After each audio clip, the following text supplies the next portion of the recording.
एक सच्ची घटना बताता हूँ। एक डॉक्टर था, वो लोगों को ठीक करने के लिए अपने प्राणों तक की बलि दे दे ऐसा काम करता था।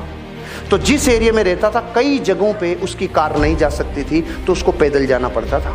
एक दिन पूरे दिन मेहनत की, रात को थक के चूर होके 12 बजे आके सोया और रात को 2 बजे उसके फ़ोन बजा। 2 बजे उसका फ़ोन उसकी वाइफ ने उठाया, तो वाइफ फ़ोन पे उसको समझा रही थी कि आप उसके गर्म पट्टी की जगह, वो गर्म हो रही है तो ठंडी पट्टी लगाओ, उसको कुछ प्राइमरी ट्रीटमेंट दो। इतने में इसकी चेतना ने इसको आवाज़ दी, कौन है? कि एक माँ है जिसकी बेटी बीमार हो रही है। उसकी चेतना ने पकड़ लिया कि कोई मेरे को याद कर रहा है। फिर उसने क्या किया, उसने पूछा कि कितनी प्रॉब्लम है, कि बुखार 104 डिग्री प्लस है। खड़ा हो गया, अपना बैग उठाया और चालू हो गया रवाना। वहाँ तक पैदल जाना था। तो जाते टाइम एक सुरंग थी, सुरंग में से जाते टाइम एक आदमी ने उसको आवाज़ दी, डॉक्टर। वो रुक गया। माचिस है क्या?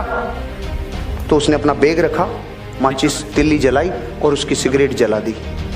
जलाते टाइम इसका चेहरा देखा, चला गया। फिर जब वापस आ रहा था उस लड़की का इलाज करके, वापस उसने पूछा, डॉक्टर माचिस है क्या?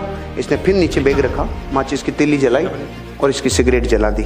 फिर भी चेहरा देखा, आगे चला गया। रात को 4 बजे 5 बजे जाके सोया। सुबह 7 बजे इसके ऑफिसर का फ़ोन आया, इसके डॉक्टर ऑफिसर का फ़ोन आया कि आपकी अर्जेंट ज़रूरत है हमें। रात को अपने ऑफिसर का किसी आदमी ने मार पिटाई कर दी, बहुत ज़्यादा घायल हैं। सुरंग में किसी ने इनको लूट लिया और इनको बहुत नुकसान पहुंचा है, इनका इलाज करने के लिए आपको आना पड़ेगा। तो पहले तो डॉक्टर ने जाके सुबह 7 बजे उसका इलाज किया अपने ऑफिसर का, और फिर पूछा कि इसका ये किसने किया? तो उन्होंने कहा कि जिसने किया था सुरंग में ये काम, उस आदमी को हमने पकड़ लिया, पुलिस के हवाले कर दिया। तो उसने कहा मैं उससे मिलना चाहता हूँ। ये गया और जेल में जाके देखा तो वो वही आदमी था जिसकी रात में इसने सिगरेट जलाई थी। तो इसने बोला, इसने एक ही प्रश्न पूछा जो आपके मन में भी आ रहा है कि मैं भी तो आया था, तूने मुझे क्यों नहीं लूटा?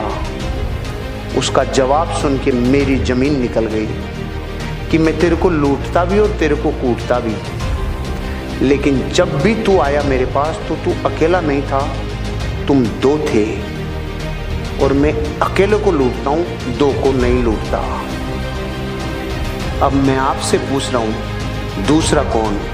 वो देवीय शक्ति थी जो उसकी मदद कर रही थी। मैं आपको ये बताना चाह रहा हूँ, जब ये स्टोरी मैंने पढ़ी ना, ये अमेरिका के किसी डॉक्टर की कहानी है जिसने अपनी बायोग्राफी में लिखी है। उसके साथ वो पावर थी जिसको आप लोग और हम लोग सुप्रीम पावर कहते हैं, क्योंकि उसको ये पता था कि इस आदमी के साथ हादसा होगा।